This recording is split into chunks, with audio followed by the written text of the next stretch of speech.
지난 몇 주에 걸쳐서 크리스찬 기초 시리즈를 설교하고 있습니다.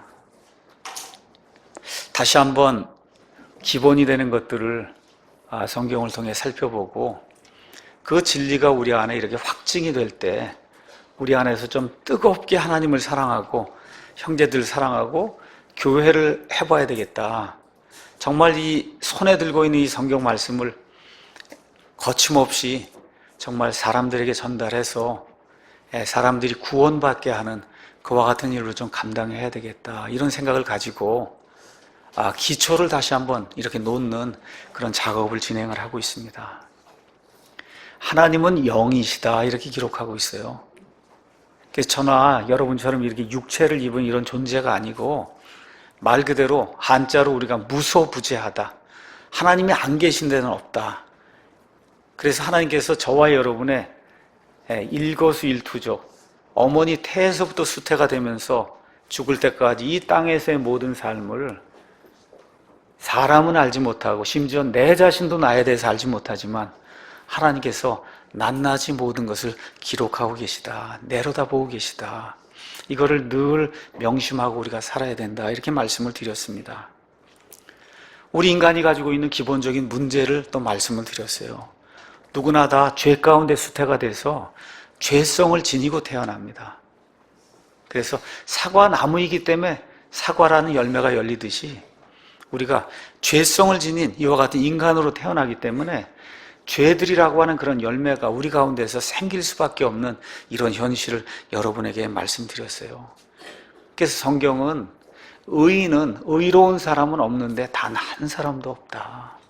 이 땅에 태어난 사람 가운데 우리 주 예수 그리스도 외에는 의로운 사람이 단 한 명도 없다. 이렇게 이야기를 하고 또 우리 사람이 아무리 노력을 해도 하나님 앞에 딱 섰을 때 하나님이 너는 참 의로운 사람이다 라고 인정받을 수 있는 요소가 아무리 훌륭한 사람도 그런 요소를 지니지 못한다. 그래서 결국 이 땅에 태어나서 하나님을 알지 못하고 하나님의 의를 입지 못하고 죽게 되면 그럼 육체의 죽음 이후에 영원 무궁토록 하나님 곁을 떠날 수밖에 없는 둘째 죽음, 둘째 사망이라고 하는 그런 심판이 우리를 기다리고 있다. 이렇게 이제 말씀을 드렸습니다.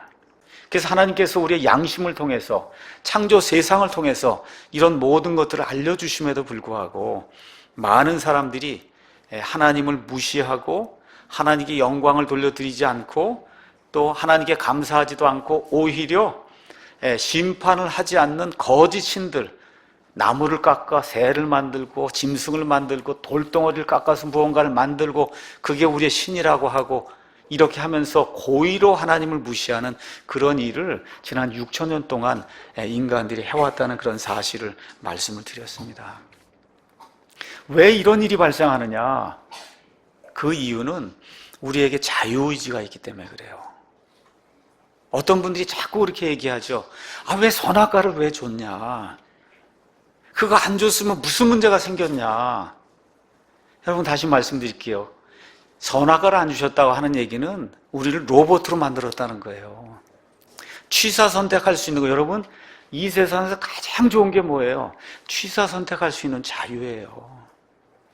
그게 가장 좋은 거예요. 가고 싶은 데 가고 말하고 싶을 때 말하고 입고 싶은 거 입고 그렇죠. 먹고 싶은 거 먹고 우리가 원할 때 우리가 하고 싶을 때 우리 모든 거 할 수 있는 이게 인간에게 주어진 가장 존엄한 자유입니다. 그럼 제가 한번 여쭤볼게요. 이렇게 존엄한 자유, 좋은 자유를 그거 준 게 잘못입니까? 아니면 그걸 받고 그걸 잘못 사용한 게 잘못이에요? 여러분 어떠세요? 그냥 로봇으로 그런 거 없이 그냥 프로그램 되면 그냥 사는 그런 로봇으로 지내고 싶으세요? 아니면 원하는 건 내가 마음껏 할 수 있는 그런 자유체로서의 그런 인간으로서의 삶을 살고 싶으면 여러분 어떤 거 원하세요? 자유체가 되기 원하는 거 아닙니까? 그렇죠? 그러니까 하나님이 우리에게 하나님의 형상을 줬다고 하는 거 거기에 제일 큰 게 뭐예요? 자유를 주셨다는 거예요. 취사 선택의 자유. 그거를 마귀도 악용을 해서 그래서 루시퍼가 사탄으로 타락을 하고 자그만치 하나님의 천사들 가운데 3분의 1이 타락을 했다고 성경이 기록을 하고 있어요. 우리 인간도 마찬가지로 첫사람 아담과 이브에게 하나님께서 그 그토록 존귀한 자유를 주었을 때 그 자유를 가지고 취사 선택을 잘못해서 결국 뭐를 택했어요? 하나님 대신에 마귀를 택하고 의 대신에 죄를 택하는 그런 악한 일이 우리 가운데 발생을 했다. 성경이 그렇게 이야기를 하고 있는 겁니다. 그래서 마귀도 그의 천사들도 또 죄 가운데 빠져서 구원받지 못한 그런 모든 사람들 다 이와 같은 하나님의 자유의지, 자유 이런 것들을 악용하거나 남용하거나 오용을 해서 본인들이 하나님의 심판을 받는 것이지 하나님께서 처음부터 그 일을 그렇게 만든 것은 아니다. 성경이 그렇게 이야기하고 있어요.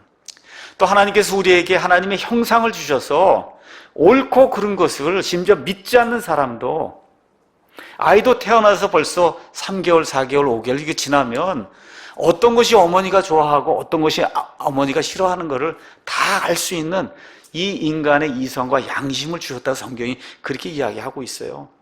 그래서 어릴 때는 그걸 할 수 없지만 나이가 점점 들면서 그래서 하나님 앞에 회개보고할 수 있는 나이가 되었을 때 내가 정말 이 문제를 어떻게 해결할 수 있을까 이걸 놓고 심각하게 고민을 하고 구원받지 않으면 그러면 하나님 앞에 회개보고할 때 죄인으로 낙인 찍힐 수밖에 없다고 성경이 그렇게 이야기하고 있는 겁니다. 그래서 누구나 이것을 일생 살면서 한 번은 다 경험을 하는 거예요. 내가 왜 이렇게 죄를 지을까? 내가 왜 이렇게 사악한 사람일까? 나는 왜 그럴까? 누구나 그렇게 생각을 한단 말이에요. 그런데 우리 인간의 방법이나 인간의 어떤 의지로는 이거 해결할 수가 없습니다. 그래서 성경은 성령 하나님의 조명이 있어야 그래야 이거를 해결할 수 있는 방법을 우리가 찾을 수 있다고 이야기하는 겁니다. 여러분, 조명이라는 게 뭐예요? 빛을 비춰준다는 거예요. 그렇죠? 성령 하나님께서 어두움 속에 들어가 있는 우리에게 빛을 비춰주시는 겁니다. 빛을 비춰주세요. 그래서 창세 이후로 성령 하나님께서 우리 인간들이 하고 계시는 일이 뭐냐? 부드럽게, 조용하게, 그리고 빛을 비춰주시는 거예요. 빛을. 우리의 비참한 상태를 볼 수 있도록 빛을 비춰주세요. 예수 그리스도만이 왜 유일한 구원자인가 하는 그 사실을 알 수 있도록 빛을 비춰주시고 그리고는 그분을 우리의 구원자로 맞아들일 수 있도록 우리의 의지를 발동해서 그분을 맞아들일 수 있도록 우리 성령님께서 도와주시는 그런 일을 하십니다. 그래서 오늘은 성령 하나님의 존재와 필요성과 역할이란 제목을 가지고 성령 하나님께서 우리를 그대로 내버려 두지 아니하시고 시시때때로 어떻게 하든지 하나님께로 우리를 이끌기 위해서 얼마나 노력을 하고 계시는가, 그 일을 위해서 아버지 하나님께서 어떤 일을 하시는가, 오늘은 성령 하나님의 초점을 두면서 말씀을 한번 전개해 나가도록 그렇게 하겠습니다. 먼저 기독교의 삼위일체에 대해서 잠시 설명을 하도록 하겠습니다. 우리 기독교인 이제 하나님 얘기하면 보통 세상에 나가서 역사를 배우면 그럼 그렇게 얘기하죠. 기독교는 유일신교를 믿는 유일신교다 그렇게 얘기를 해요. 그렇죠? 그 다음에 이제 뭐 불교나 이런 건 다신교다 이제 그렇게 얘기합니다. 근데 우리 한국 그리스도인들이 조금 잘못 이해하는 게 있어요. 유일신을 어떻게 이해를 하냐 하면 유일한 한 하나님으로 이해하는 게 아니라 한 분 하나님으로 이해하는 분이 굉장히 많습니다. 자, 그래서 예를 들어 디모데전서 2장 5절 또 야고보서 2장 19절 이런 데 가서 보시면 하나님은 한 분이시오 이렇게 기록이 되어 있어요. 아닙니다. 한 하나님이 계신다는 뜻이에요. 잘못된 겁니다. 하나님은 한 분이시오가 아니라 한 하나님이 계시는 거예요. 한 하나님이. 그래서 마귀들도 한 하나님이 존재하시기 때문에 그분을 믿고 두려워하는 거지 하나님이 한 명이기 때문에 그러는 것이 아니다. 다시 말씀드려 우리가 유일신교라고 얘기할 때 그건 완을 이야기하는 거예요. 유일하다 하나라고 이야기하는 거예요. 그래서 저희는 한 하나님을 믿는 거지 한 분 하나님을 믿는 게 아니에요. 신명기 6장 4절 5절 가서 보면 성경 말씀이 이것을 이렇게 표현했습니다. 오 이스라엘아 들으라. 주 우리 하나님 여호와 우리 하나님은 한 주시니 one Lord 한 주시니 너는 내 마음을 다하고 혼을 다하고 힘을 다하여 주 내 하나님을 사랑하라 이렇게 기록이 되어 있어요. 한 주, 한 하나님이에요. 쉽게 말씀드리면 포도가 이렇게 있을 때 포도 송이를 이거 한 송이 얘기하는데 그 안에 포도가 하나가 있어요? 여러 개가 있어요? 여러 개 있는 그런 집합적인 개념의 하나다 그런 뜻입니다. 그래서 우리가 창세기 1장 26절도 가서 보니까 하나님이 우리의 형상에 따라 우리의 모습을, 그렇죠? 우리 이렇게 이야기하면서 한 하나님이신데 한 명이 아니라 한 분이 아니라 존재가 여럿이라고 그렇게 이제 이야기를 하고 있는 거예요. 그래서 우리가 한 하나님 안에 뚜렷이 구별되는 세 분의 인격체가 있다. 이것이 성경이 이야기하는 삼위일체입니다. 아버지 하나님이 계시고 아들 하나님이 계시고 성령 하나님이 계시는데 세 하나님이 아니라 한 하나님입니다. 한 하나님 안에 뚜렷이 구별되는 세 인격체가 계시다. 성경이 그렇게 이야기를 하고 있어요. 그래서 우리가 창세기부터 요한계시록까지 성경을 좀 이렇게 좀 구분을 해서 본다고 할 것 같으면 구약, 우리가 보통 구약이라고 이야기하는 창세기부터 말라기까지는 주로 아버지 하나님의 일이 그 안에 기록이 되어 있어요. 그 다음에 이제 신약 성경이지만 아직 시대는 구약이에요. 우리 예수님은 구약시대 율법 아래 태어나셔서 구약시대 율법 아래 죽으시고 신약을 여신 분이에요. 그래서 엄밀한 의미에서 구약을 사신 분이에요. 그리고 신약을 여셨어요. 그분의 역사가 사복음서에 들어있어요. 마태복음, 마가복음, 누가복음, 그 다음에 요한복음은 이 세 분의 인격체 가운데 그 다음에 둘째 인격체 우리 예수 그리스도에 관한 그런 일을 주로 기록을 하고 있고, 그 일이 끝난 이후에 사도행전 넘어가면서 오순절 성령 강림이 이루어지면서 지금은 우리가 주로 성령 하나님의 시대다. 그래서 사도행전부터 시작해서 유다서까지 나와 있는 그 말씀들, 물론 예수님, 아버지 하나님 많이 있지만 우리가 성령 하나님의 시대다. 이제 보통 그렇게 이제 구분을 할 수가 있습니다. 자, 구약 시대에는 이와 같은 삼위일체 하나님의 개념이 희미하게 주어졌습니다. 저와 여러분 지금 여기 요한계시록까지 나와 있는 성경 전체를 들고 있지만 아브라함 시대에는 성경이 있었습니까? 없었습니까? 있었어요? 없었어요? 없었어요. 모세 시대에 가서야 비로소 창세기, 출애굽기, 레위기, 민수기, 신명기가 나온 거예요. 마찬가지로 계시도 계속해서 발전을 해나가는 거예요. 아버지 하나님, 성령 하나님, 아들 하나님, 이거에 대한 계시도 지금 우리가 알고 있는 것처럼 삼위일체가 이렇게 명확하게 구약 시대에 그렇게 명확하게 주어지질 않았습니다. 이런 가운데 우리 예수님께서 이 땅에 오시고 그 다음에 이런 모든 계시를 우리에게 이제 알려주시면서 마태복음 28장 19절 가서 보니까 승천하실 때 예수님께서 아버지와 아들과 성령님의 이름들이라 그래요. 이름이라 그래요. 이름. 거기 나와 있는 이름이라고 하는 그건 뭐예요? 인격체. 한 인격체를 두고 그렇게 이야기하는 거니까 아버지와 아들과 성령님이란 한 하나님의 이름으로 침례를 주어라 하면서 이 삼위일체 하나님에 대한 명백한 그런 계시를 주시고, 요한일서 5장 7절 가서 보니까 성경을 마무리하면서 사도 요한을 통해서 하나님께서 다시 한번 이 말씀을 못을 박아 놓으셨습니다. 요한일서 5장 7절에 하늘에 증언하는 세 분이 계시니 곧 아버지와 말씀과 성령님이시라 해서 아버지, 말씀, 성령님이 고딕체로, 그래서 인격체로 이렇게 표현이 돼 있고, 그 다음에 또한 이 세 분은 하나이다 이렇게 기록이 되어 있어요. 영어로 these three are one 이렇게 기록했어요. 이 셋이 하나다 그렇게 기록이 되어 있어요. 이렇게 하셔서 하나님께서 한 하나님이 세 인격체로 존재하신다는 이와 같은 사실을 우리에게 이제 분명히 보여주시고, 또 보통 교회 이제 가게 되면 고린도후서 13장 14절 말씀을 이제 축도 시간에 이렇게 인용을 합니다. 거기 가서 보니까 고린도후서 맨 마지막 장에 이렇게 이제 기록이 되어 있습니다. 한번 가서 잠깐 제가 읽어보겠습니다.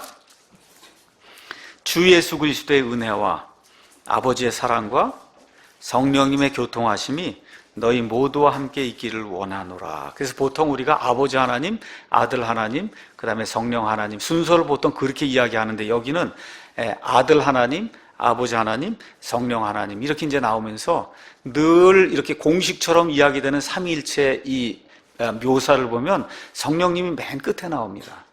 그렇죠? 성령님 맨 끝에 나와요. 그런데 저와 여러분이 기억해야 될 게 있어요. 저와 여러분의 구원과 관련해서 우리가 이제 교회 와서 이제 설교 말씀하고 성경 말씀 읽으면 되게 아버지와 아들을 강조를 많이 해요. 맞는 거예요. 그게 틀린 거 아닙니다. 근데 오늘 제가 여러분에게 말씀드리고자 하는 초점은 뭐냐? 이렇게 아버지와 아들이 강조되면서 구원이 강조되면서 우리가 구원받을 때 그 구원의 지경까지 우리를 시시때때로 인도해서 여기까지 오게 하시는 분이 성령님이라는 거예요.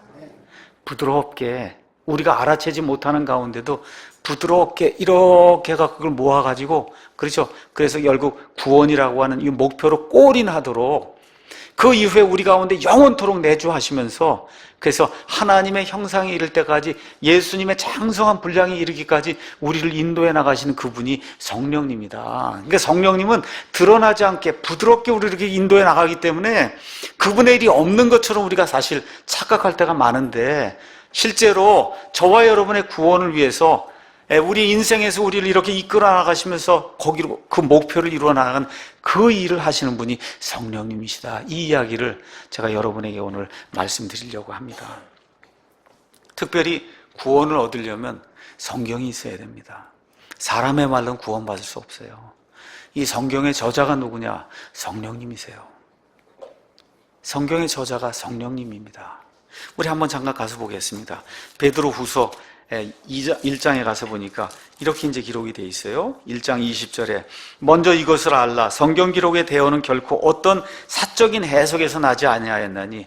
베드로가 자기 마음대로 생각나는 대로 기록하고 바울이 마음대로 자기 사적인 해석을 통해 기록한 게 아니고, 대언은 성경에 나와 있는 모든 말씀은 옛적의 사람의 뜻으로 말미암아 나오지 아니하였고 내가 쓰고 싶어서 쓴 게 아니고, 오직 하나님의 거룩한 사람들은 성령님께서 자기들을 움직이신 대로 말하였느니라 해서 저와 여러분이 구원받기 위해서 필수적인 게 하나님의 말씀이에요. 이 말씀의 저자가 누구냐? 성령 하나님이십니다.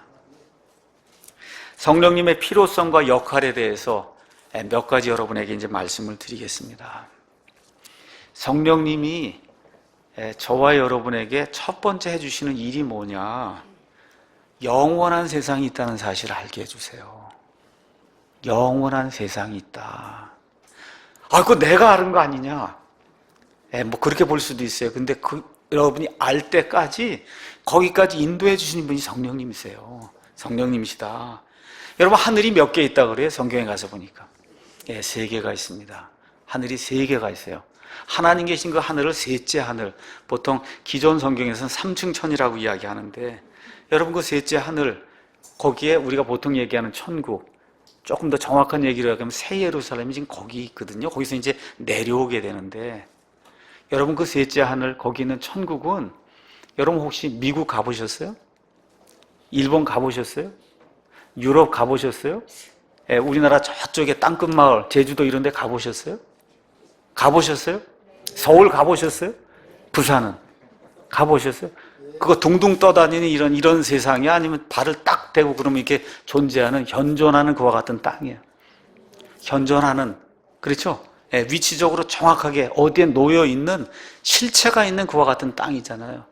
성경이 이야기하는 천국 새 예루살렘은 이렇게 우리가 생각하는 이 실체가 없는 그런 데가 아니고, 저와 여러분이 영원 무궁토록 집이 있는 데예요. 저와 여러분이 하나님과 함께 영원히 사는 실체라고 성경이 이야기하고 있어요. 이걸 누가 알려주시냐? 성령님이 우리에게 알려주신다는 거예요. 우리 한번 히브리서 12장 말씀 잠깐 보겠습니다. 히브리서 12장 가서 보면 모세 이야기를 통해서 사도 바울이 구약과 신약 성도들의 차이를 이렇게 설명을 하고 있습니다. 18절, 너희는 만질 수 있는 산과 불이 붙은 산에 이르지 아니하였고, 시내산을 이야기하는 겁니다. 구약시대 성도들은 만질 수 있는 시내산, 그렇죠? 불이 붙은 시내산, 거기에 이르렀어요. 캄캄한 어둠과 폭풍과 나팔 소리와 말씀들의 음성에 이르지도 않아요. 구약시대 성도들 시내산 앞에 갔더니 그냥 새까맣게 어둠이 덮이고 하나님의 진노와 이런 불소리가 들리고, 그렇죠? 이런 엄청난 데 이르렀는데, 우리 신약시대 성도들은 그런 데 이른 게 아니라는 거예요. 22절, 그러나 너희는 시온산과 살아계신 하나님의 도시 곧 하늘에 있는 예루살렘과 무수한 천사들의 무리와 총회와 하늘에 기록된 처음년들의 교회와 모든 것의 심판자 되시는 하나님과 완전하게 된 의인들의 영들과 새 언약의 중재자이신 예수님과 아벨의 피보다 더 나은 것들 말하는 피 곧 뿌리는 피에 이르렀다. 이렇게 기록이 되어 있어요. 여기 나와 있는 22절부터 여기 24절에 나와 있는 거 다 어디에 있는 거예요? 어디에? 셋째 하늘에 있는 거예요. 그렇죠? 자, 그럼 한번 가서 보세요. 앞에 있는 시내산 이거 여러분 그거 진짜 있는 산입니까? 아닙니까? 진짜 있는 산이죠? 구약시대 성도들이 다다랐던 그 산이죠? 맞습니까? 그럼 마찬가지로 지금 여기 이야기하는 신약시대 성도들이 다다를 곳은 구약시대 성도들이 다다랐던 그 실제적인 그 시내산, 무서운데요, 어둠이 깔려있는데요, 하나님의 진노의 심판이 임할 수 있는 그런데, 우리는 그런데 이르지 아니하고 어디에? 예수님의 피가 있는 참 성막이 있는 이 새 예루살렘에 이르는 이 새 예루살렘이 실제 장소라고 성경이 우리에게 이야기를 해주고 있는 겁니다. 계시록 21장, 계시록 22장에 새 예루살렘의 모습이 그 안에 기록이 되어 있어요. 크기까지 나와 있습니다. 어떤 곳으로 구성이 되어 있는지 그 안에 모든 모습이 그 안에 기록이 되어 있어요. 지옥에 대해서 누가복음 16장에 우리 주 예수님께서 이렇게 휘장을 열으시고 지옥의 존재가 있고 지옥이 어떤 곳이라고 하는 그런 사실을 우리에게 알려주시고, 또 계시록 20장 끝부분에 가서 보면 주님을 배반한 그런 모든 사람들이 들어가야 될 불호수와 불호수의 심판이 무엇인가를 우리에게 예수님께서 이 말씀을 통해 이렇게 알려주십니다. 자, 우리 길거리에 나가면 그럼 이제 돌이 있습니다. 돌이 있는데 그 돌을 내가 만지고 차지 않으면 이렇게 발로 뻥 차보면 이게 진짜 돌이구나 이거 이해하는데, 만져보지도 않고 차보지도 않으면 돌이 있어도 그게 돌이 있다고 느끼지 못하죠. 그렇죠 여러분? 돌이 이렇게 널려 있단 말이에요. 이번에 제 손녀, 큰 손녀 아이가 처음으로 돌을 이렇게 던지는 걸 이렇게 배우고 갔어요. 어린이 놀이터에 갔는데 돌이 있는 거예요. 여태까지 무서워서 못 만졌어요. 연수애가 한번 만져도 된다 그랬더니 딱 던져보니까 재미있거든요. 그러니까 자꾸 던지더라고요. 그래서 집에까지 갖고 와서 던지면 안 되잖아요. 지금 40층인데. 그렇잖아요. 그러니까 돌이 있어도 그 돌이 뭐 하는 거고 이게 어떤 걸 모르면 있어도 모르는 거예요. 근데 만져보고 던져보니까 이게 돌이 이런 거구나 알잖아요. 그렇죠? 이런 것처럼 천국과 지옥도 있어도 아는 사람만 아는 거예요. 모르는 사람 모릅니다. 있는데도 불구하고 없는 것처럼 생활하는 사람이 굉장히 많다는 거죠. 이런 것을 알려주시는 분이 바로 성령 하나님이시다. 그래서 고린도전서 2장에 가서 보니까 이거를 이렇게 이제 표현을 했습니다. 우리가 한번 고린도전서 2장을 보겠습니다. 2장 13절 가서 보니까 우리가 그것들을 말하되 사람의 지혜가 가르친 말로 하지 아니하고 성령님께서 가르치시는 말로 하나니 영적인 것들은 영적인 것으로 비교하느니라. 천국이 있다, 지옥이 있다. 이거 본능적인 사람에게 가서 이야기해도 돌이 있는데도 만져보거나 차지 않으면 돌이 없다고 생각하는 건 마찬가지로 성령님께서 이걸 보여주실 때 반응을 하고 돌아오는 사람은 천국과 지옥이 있다는 사실을 분명히 이해를 하지만 그렇지 않은 사람은 무시하고 산다는 거예요. 그러나 본성에 속한 사람은 하나님의 영의 것들을 받아들이지 아니하나니 그것들이 그에게는 어리석은, 천국, 지옥 이런 거 뭐하러 얘기하느냐, 여기서 잘 먹고 잘 살다 죽으면 끝이지, 죽으면 끝이지 그 위에 뭐가 있느냐, 이게 뭐예요? 어리석은 짓이라고 이야기하는 거예요. 그러니까 저와 여러분이 천국을 믿는다, 여러분 우리가 믿은 것 같은데 그 사실을 지금까지 저와 여러분의 마음을 움직여서 믿을 수 있도록 인도해 주신 분이 성령님이시다. 성경이 그렇게 이야기를 하고 있는 겁니다. 원래 인간은 처음에 지어졌을 때 하나님의 형상대로 지어졌기 때문에 영원을 의식하고 사는 그런 존재입니다. 근데 죄를 지은 이후에 이것을 망각하기 시작했어요. 이 기능이 망각이 되면 성경은 사람이 짐승과 같다 그렇게 이야기. 여러분 소나 개가 천국 생각하는 사람이 있어요? 천국 생각하는 소, 개 있어요? 없잖아요. 근데 많은 사람들이 그렇게 산다. 성경이 이야기하는 거예요. 그래서 여기에 브레이크를 걸어주는 분이 성령님이라는 거예요. 망각하고 사는데 딱 질주해서 지옥을 가고 있는데, 그렇죠? 예. 그런데 거기에 브레이크를 걸으시는 분이 성령님이다. 어떻게 이루어지냐? 목사의 설교를 통해서, 아니면 성경 읽기를 통해서, 부모나 교사의 권유를 통해서 창조 세상을 보고, 또 어떨 때는 심각하게 이런 위험한 그런 죄를 짓게 될 때 양심이 나를 찌르는 이런 일들을 통해 성령님이 부드럽게 심판이 있고 영원한 세상이 있다는 사실을 우리에게 알려주었기 때문에 저와 여러분이 그 사실을 깨닫고, 그리고 어떻게 해요? 영원히 살기 위해서 천국을 택하기로 저와 여러분이 결정을 한 거예요. 그래서 여러분 창세기 1장 한번 가서 보시면 1장에 이렇게 기록이 되어 있어요. 이 세상을 창조하실 때에도 성령님이 하시는 일이 1장 1절에 처음에 하나님께서 하늘과 땅을 창조하셨다 이렇게 되어 있고, 창조하자마자 하나님이 모든 걸 다 집어넣은 게 아니라 6일 동안 하나 이런 모든 것들을 채워넣는 과정이 이 안에 기록이 되어 있는데, 이렇게 창조가 된 이후에 우리 성령님이 하시는 일이 땅은 형태가 없고 비어 있으며 어둠은 깊음의 표면 위에 있고 하나님의 영은 물들의 표면 위에서 움직이기 시작했다는 거예요. 우리가 죄 가운데 태어나서 여기식으로 얘기하면 형태가 없고 비어 있고 말 그대로 공허한 그런 상태로 이렇게 있단 말입니다.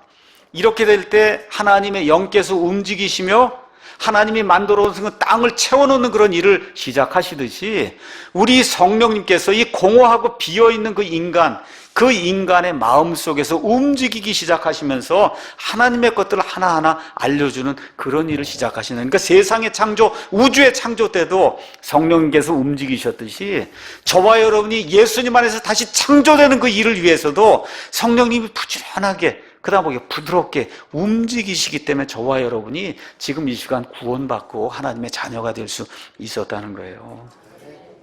다시 말씀드릴게요. 강제로 이끄는 게 아니라 부드럽게 인도하세요. 부드럽게 인도하세요. 성령님이 온유한 분이에요. 부드러운 분이에요. 이걸 기억하시면 좋을 것 같습니다. 두 번째는 성령 하나님이 우리가 죄인임을 인식하게 해주십니다. 우리가 죄인이라고 하는 사실, 자기가 죄인임을 깨닫는 사람이 많지 않아요. 오늘 아침에도 제가 샤워하러 들어가면서 참 다시 한번 생각해 봤어요.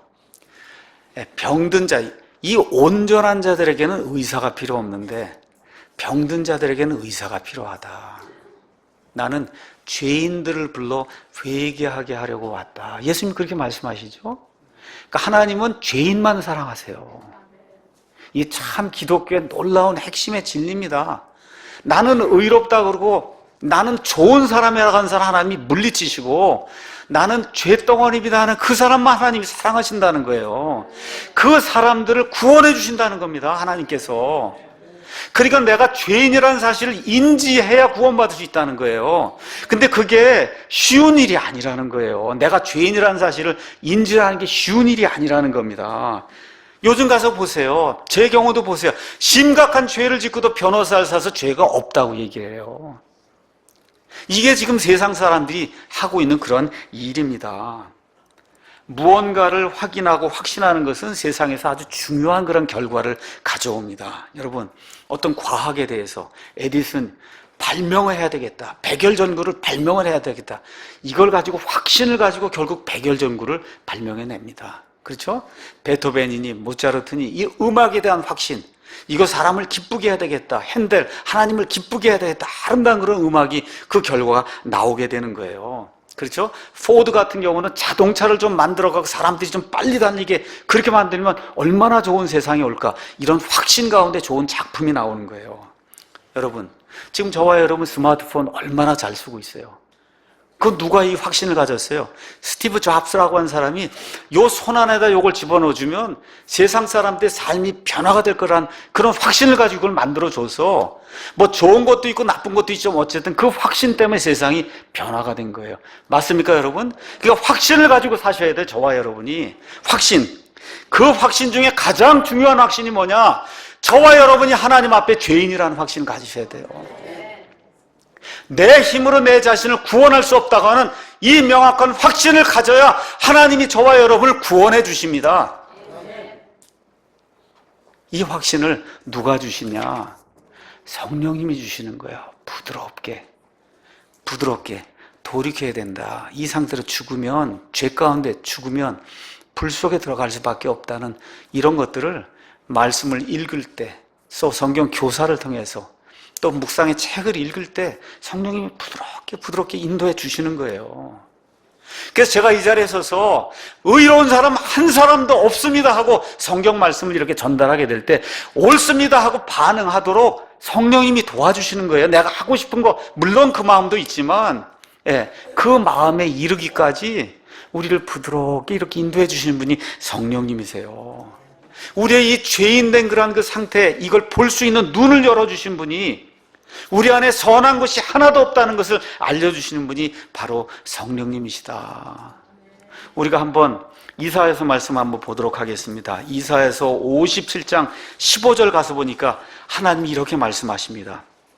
높고 높으며 영원에 거주하고, 하나님은 높으시고 하나님은 거주지가 영원이래. 우린 시간에 살고 있거든, 거주지가. 우린 시간에 살고 있는데 하나님은 거주지가 영원이라고 말씀하시고, 이름이 뭐냐? 거룩함이 이름이에요. 하나님의 이름이.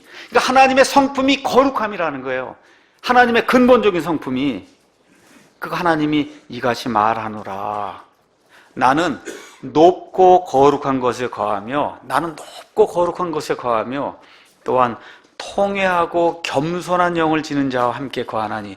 다시 말씀드려, 하나님과 같이 살려면 통회하고 겸손한 영을 지녀야만 된다는 겁니다. 이것은 겸손한 자의 영을 소생시키며 통회한 자들의 마음을 소생시키려 함이라. 내가 영원히 다투지 아니하면 내가 항상 노하지 아니하리니 이는 영과 및 내가 만든 혼들이 내 앞에서 쇠할 것이기 때문이라. 하나님이 저와 여러분을 보기 싫다 그러고 물리치시면 그냥 다 죽을 수밖에 없다는 거예요. 그의 탐욕의 불법으로 인해 내가 노하여 그를 쳤으며 나를 숨기고 노하였으나 그는 반대로 가려고 자기 마음의 길로 나아갔다. 이게 사람의 행실이라는 거예요. 하나님이 가르쳐 주시고 하면 꼭 반대로 나간다는 겁니다. 내가 그의 길들을 보았은즉 그를 고쳐주리라. 또 그를 인도하여 그와 및 그의 슬퍼하는 자들에게 위로를 회복시켜 주리라. 내가 입술에 열매를 창조하느라 평강이 있을지어다. 이거 말씀하시면서 주가 말하노라. 내가 그를 고쳐주리라. 그러나 사악한 자들은 안식하지 못할 때 속에 물들이 진흙과 오물을 내는 요동하는 바다 같으니라. 내 하나님께서 이르시되 사악한 자에게는 평강이 없다 하시느니라. 하나님을 거역하고 대적하고 배반하는 그 자들, 지금은 잘 되는 것 같은데 영원 무궁토록 평강이 없다는 거예요. 하나님이 통회하고 하나님께 나오며 내 죄인된 그 모습을 발견하고, 맞습니다, 제가 이런 사람입니다 하고 하나님 앞에 내 자신을 열어놓을 때 하나님이 고쳐주신다 그러잖아요. 이런 일을 이렇게 해주시는 분이 성령님이시다. 자, 내가 죄인인 걸 깨달았어요. 그 다음엔 어떤 일이 이루어지냐? 속죄가 이루어져야 돼요. 여러분, 열심히 일을 하든지 운동을 하다 하면 어때요? 갈증이 느끼잖아요. 그렇죠? 그럼 뭘 마셔야 돼요, 여러분? 찬물을 마셔야 하잖아요. 갈증 있는 상태로는 이게 갈증이 해결이 안 된 거예요. 내가 죄인이라는 것에서 깨달았습니다. 그럼 깨달은 다음에 뭐가 있어야 되냐? 해결책이 있어야 돼요. 냉수 한 잔과 같은 그 해결책이 있어야 진짜 갈증이 사라지는 거예요. 그럼 제가 죄인이라는 사실을 깨달았어요. 그럼 그 다음에 뭐가 이루어져야 되냐? 속죄가 이루어져야 돼요. 속죄는 영어로 어토먼트 이렇게 돼 있어요. 어토먼트는 하나님과 우리가 원래 하나였는데 둘로 갈라졌단 말이에요. 둘로 갈라졌어요. 둘이 된 거를 하나로 합치는 거. 그 다음에 one month, 두 개가 하나가 되는 게 속죄가 되는 거예요. 그걸 찾기 위해서 이 세상 사람이 노력하잖아요. 부처한테도 가고 마리아한테도 가고. 이 성령님이 무엇을 가르쳐 주시냐? 그런 것들로는 구원받을 수 없고 오직 하나님께서 마련해 놓으신, 창조자 하나님이 마련해 놓으신 유일한 길, 뭐야? 하나님이 이 땅에 사람의 몸을 입고 오셔서 저와 여러분의 모든 죄를 담당을 하시고 십자가에서 피를 흘리고 죽으실 때 모든 것이 다 이루어졌다고 말씀하실 때 우리의 모든 죄악들이 완전히 제거가 단번에 이루어졌다는 이 사실을 내가 믿어야만 구원받을 수 있다는, 이거를 누가 가르쳐줘요? 성령 하나님이 가르쳐 주시는 거예요. 이 세상에 죄를 깨닫는 사람 많이 있을 수 있습니다. 죄를 깨닫고는 다른 방법으로 이 죄 문제를 해결하려고. 그게 인간의 철학이고 인간의 종교거든요. 근데 성령 하나님이 뭘 우리에게 가르쳐 주시냐? 오직 하나님이 말해 주신 이 길 외에는 다른 길이 없다는 사실을 우리에게 가르쳐 주시는 거예요. 그래서 고린도후서 7장 10절 가서 보니까 이렇게 이제 기록이 되어 있습니다. 하나님의 뜻대로 하는 근심, 내가 죄인이라는 걸 깨달았어요. 너무 근심이 됩니다. 하나님의 뜻대로 근심을 하게 될 때 회개를 이루어 다시 돌이킬 수 없는 구원에 이르게 하거니와 세상의 근심은 사망을 이루느니라. 세상의 어떤 철학적인 거 이런 걸 가지고 와서 내가 죄인이라는 걸 깨달았어요. 이거 깨달은 것 갖고는 구원 못 받습니다. 오히려 사망을 이루게 한다는 거예요. 허무하게 사람을 만들어버리는 겁니다. 인생이 왜 이렇게 허무하냐고 이렇게 이런 비애가 같은 이런 인생을 살게 만든다는 거예요. 근데 하나님의 뜻대로 하는 근심은 회개, 180도 돌이키는 이 회개를 이루어 다시 잃어버릴 수 없는 구원에 이르게 한다고 지금 성경이 우리에게 이야기해 주는 겁니다. 바로 이 일을 하시는 분이 성령님이시다. 창세기 6장 3절 가서 보니까 노아의 홍수 때 몇 명이 구원받습니까? 8명이 구원받잖아요. 그 8명 외에도 그 사람들 구하기 위해서 120년 동안 하나님의 영이 사람들에게 영향을 미쳤다고 성경이 기록을 하고 있어요. 근데 안 듣는 거예요. 안 듣습니다. 자, 이렇게 우리가 그리스도의 속죄 사역을 다 인정을 해도 맨 끝에 가서 그게 내 것이 돼야 되잖아요. 어린 양의 피를, 여러분 어린 양을 잡았습니다. 이스라엘 백성이 잡았어요. 그 잡은 이후에 그 피가 이렇게 흘려졌단 말이에요. 이거 피가 흘려진 이 상태 그대로 두면 죽음의 천사가 저를 죽입니까? 못 죽입니까? 죽이죠. 어떻게 해야 저와 여러분이 살 수 있어요? 그 피를 어떻게 해요? 문설주에, 문기둥에 갖다 뿌려야 되는 거 아니에요. 그 예수님의 속죄 이해가 됐단 말이에요. 근데 그거를 내 마음판에 갖다 뿌려야 된단 말입니다. 그래서 그게 내게 적용이 될 때 내가 구원받는 거예요. 그 일을 이루어 주시는 분이 성령님이시다. 성령님이 그런 일을 하시는 거예요. 자, 그래서 로마서 7장 14절 가서 보니까 사도 바울이 구원받은 이후에 기록한 거지만 구원받기 전에 그 사람들도 마찬가지로 이와 같은 상태에 빠질 수 있습니다. 가서 보니까 로마서 7장 14절 여기 가서 보면 이렇게 돼 있어요. 우리가 알거니와 율법 하나님의 말씀은 영적이나 나는 육신적이어서 죄 아래 팔렸도다. 내가 행하는 것을 내가 인정하지 않으니 참 좋은 걸 하고 싶은데 나쁜 게 자꾸 나오는 겁니다. 그럼 내가 어떻게 그걸 인정을 해요? 이건 내가 원하는 게 아니라는 거예요. 이는 내가 원하는 것 즉 그것은 내가 행하지 아니하고 내가 미워하는 것 즉 그것을 내가 행하기 때문이다. 18절에 내 안에 곧 내 육신 안에 선한 것이 거하지 아니하는 줄을 내가 아노니 원함은 내게 있으나 선한 그것을 어떻게 행할지는 내가 찾지 못하노라. 이렇게 이야기가 되면서 유명한 사도 바울의 탄식이 나오는 겁니다. 21절 그런즉 내가 한 법을 발견하노니 곧 내가 선을 행하기 원할 때 악이 나와 함께 있는 것이로다. 저와 여러분이 정말 하나님 뜻대로 살기 원하는데 마귀가 그 옆에 있단 말이에요. 내가 속사람을 따라 하나님의 법을 즐거워하나 내 지체들 안에서 다른 법이 내 생각의 법과 싸워 내 지체들 안에 죄의 법에게로 나를 사로잡아가는 것을 내가 보는도다. 이게 그리스도인 중에 으뜸가는 그리스도인의 고백입니다. 구원받은 사람의 고백이에요. 구원받고 나서도 죄 가운데 빠지고 죄가 나를 사로잡은 걸 지금 본다는 거예요. 오, 나는 비참한 사람이로다. 이 사망의 몸에서 누가 나를 건져내리요. 이것이 구원받기 전에 한 번쯤 우리 속에 있어야 구원받을 수 있는 거예요. 구원받은 이후에도 우리의 죄성이 이 인간의 이 몸을 보고 우리가 하고 있는 일을 보면서 매일같이 하나님 앞에 이 고백을 하고 하나님께 돌이켜야 되는 겁니다. 1절에 그러므로 이제 그리스도 예수님 안에 있는 자들에게는 정죄함이 없나니 그들은 육신을 따라 걷지 아니하고 성령님을 따라 걷느니라. 그래서 예수님의 그 속죄 사역, 그 속죄 사역을 인정하고 그 속죄 사역을 내 것으로 만들 수 있도록 그렇게 힘을 주시는 분이 성령님이시다. 다시 말씀드려 성령님은 하나님과 인간 사이의 매개체 연결고리예요. 삼위일체 가운데 늘 얘기하면 아버지 하나님, 아들 하나님, 성령 하나님 이렇게 하다 보니까 이게 열등한 존재인가 보다. 아닙니다. 그렇게 생각하시면 안 돼요. 인간의 구원과 관련해서 성령님의 영향과 조명이 없이는 사람이 구원받을 수 없습니다. 고린도전서 12장 3절 가서 보니까 이것을 이렇게 이제 표현했습니다. 제가 한번 읽어보겠습니다. 고린도전서 12장 3절 가서 보니까 그러므로 내가 너희에게 깨닫게 하노니 하나님의 영으로 말미암아 말하는 자는 아무도 예수님을 저주받은 자라 하지 아니하고 또 성령님으로 말미암지 않고서는 아무도 예수님을 주라고 말할 수 없다는 거예요. 저와 여러분이 믿습니다 하고 이 예수님을 주인입니다, 내 구원자면 이거 고백을 할 때 성령님이 역사하시기 때문에 그 일이 가능하다는 거예요. 그러니까 인간의 구원, 우리가 죄 가운데 태어났습니다. 인생을 삽니다. 그때 때때로 이 성령 하나님께서 우리에게 이렇게 부드럽게 이렇게 인도해 주시면서 결국 구원, 꼴이나 할 수 있도록 이렇게 인도해 주시는 분이 성령님이라는 거예요. 그래서 인간의 그 다음에 이게 하나님과 이런 관계에서 죄를 알게 해주고 예수님을 알게 해주고, 그렇죠? 그 다음에 우리를 살려낸 이후에 어떻게 돼? 영원토록 우리 안에 내주하시며, 그 이후에 우리가 성화가 돼서 그리스도의 장성한 분량에 이르기까지 우리를 성장시켜주는 그분이 성령님이시다.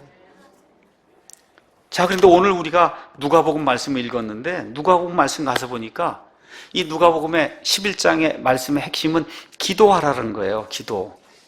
기도하라고 하는 그런 말씀을 이야기하면서 너무 놀라운 말씀을 주세요. 그것은 뭐냐 하면 이 성령님을 기도를 통해 받을 수 있다는 거예요. 지금 예수님께서 이 말씀을 주실 때 아직 신약시대가 이루어지지 않은 거예요.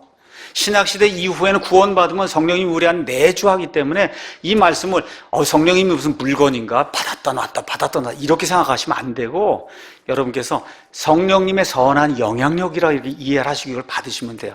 성령님의 선한 영향력, 이거는 기도하면 하나님이 주신다는 거예요. 이거 잘 보셔야 됩니다. 자, 우리 기도할 때 여러분 제한이 있습니까? 이건 해도 되고 안 돼도 되고 이런 거 제한이 있어요? 없죠. 무엇이든 기도할 수 있죠. 맞습니까, 여러분? 무엇이든 기도할 수 있어요? 맞아요? 아플 때 기도할 수 있습니까? 재물 달라고 기도할 때 있어요? 아이들 공부 잘할 수 있게 해달라고 그렇게 기도할 수 있습니까? 우리 교회가 잘 될 수 있도록 그걸 기도할 수 있습니까, 여러분? 기도할 수 있어요. 무엇이든 기도할 수 있어요. 그런데 하나님 100% 주십니까? 하나님 100% 주세요? 안 주세요. 예를 들어 히스기야가 죽게 됐습니다.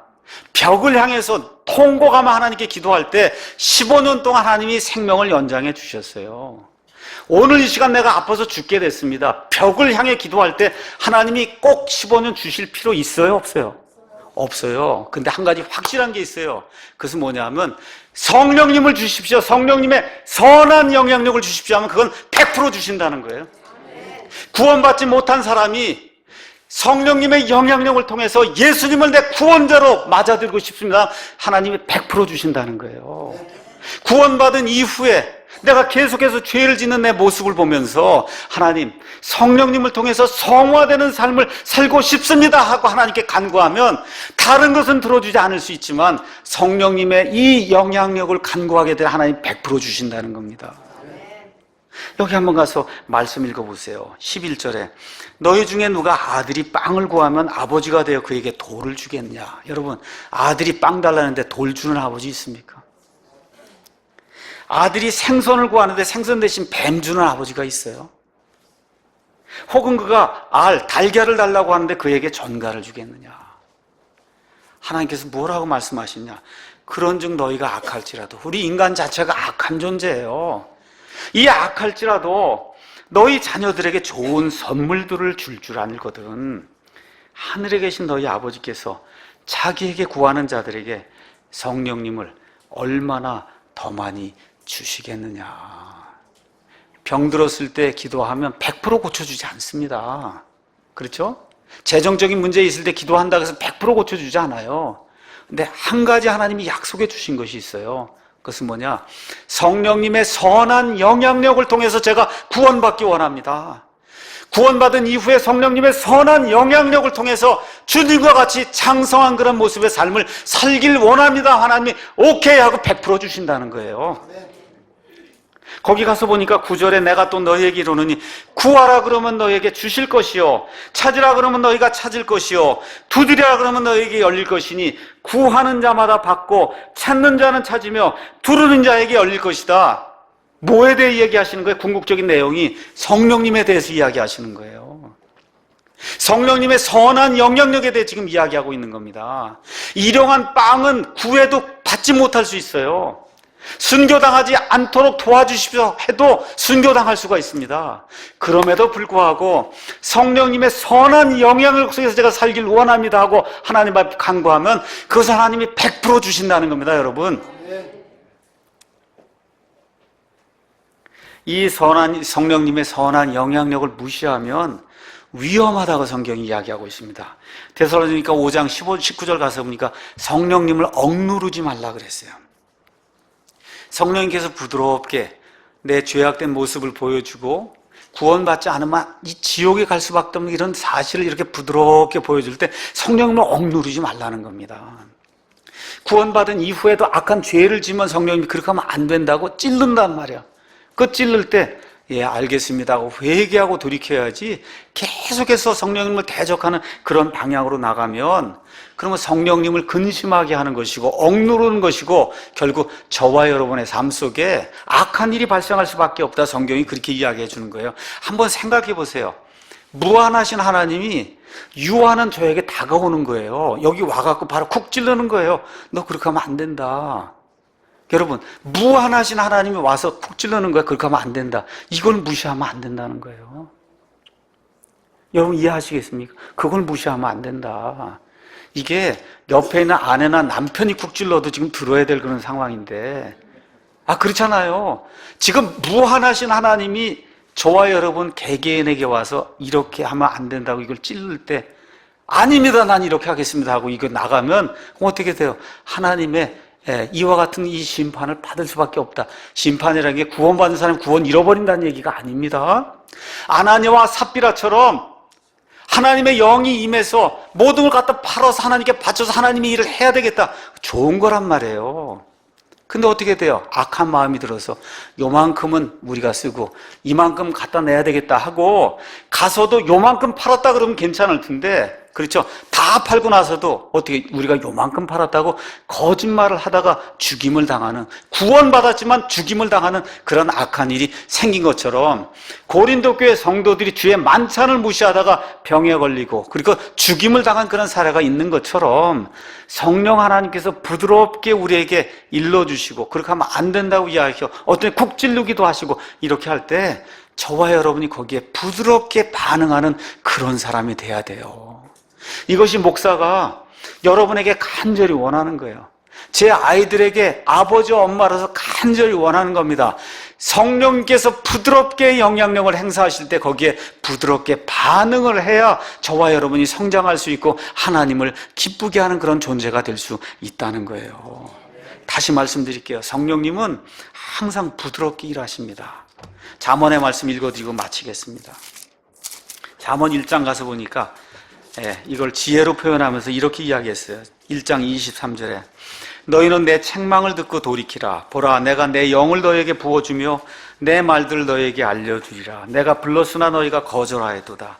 내가 내 손을 내밀었으나 아무도 중시하지 아니하였으며 도리어 너희가 내 모든 권고를 무시하고 내 책망을 전혀 원치 아니하였은즉 나도 내 재난을 보고 웃으며 내 두려움이 이를 때 조롱하리니 그때 내 두려움이 황폐함같이 이르고 내 멸망이 회오리 바람같이 이르며 내게 고난과 번민이 이르리라. 그렇게 이야기하고 있어요. 하나님이 부르실 때, 우리 성령 하나님이 부르실 때 부드럽게 이렇게 응답을 하며 나아가야지. 그렇지 않아 하나님은 공의의 하나님이기 때문에 무조건 끝까지 참지 않으십니다. 하나님께서 심판하신다고 이야기하세요. 다시 한번 이 말씀을 기억하면서 히브리서 기자가 이야기한 대로 너희가 그분의 음성을 들을 때 과거에 이스라엘 백성이 광야 생활 40년 하는 가운데 마음을 딱딱하게 했던 것처럼 그렇게 마음을 딱딱하게 하지 말고 오늘 순종하라고 하나님의 말씀 이야기하고 있어요. 이 성령 하나님이 삼위일체 그 인격제 한 분 그 성령 하나님이 우리를 지금까지 인도해 주시고 구원받은 이후에도 우리 안에 내주하시며 우리가 죽을 때까지 이 세상을 떠날 때까지 우리와 함께 하시며 예수님의 장성한 분량에 이르도록 우리를 인도하시는 놀라운 영향력을 행사하고 있다는 거, 이걸 기억하시고 이번 한 주는 무엇보다 성령 하나님께 감사를 드리고 찬양하는 그런 아름다운 주가 되기를 예수님의 이름으로 축원합니다. 기도하겠습니다.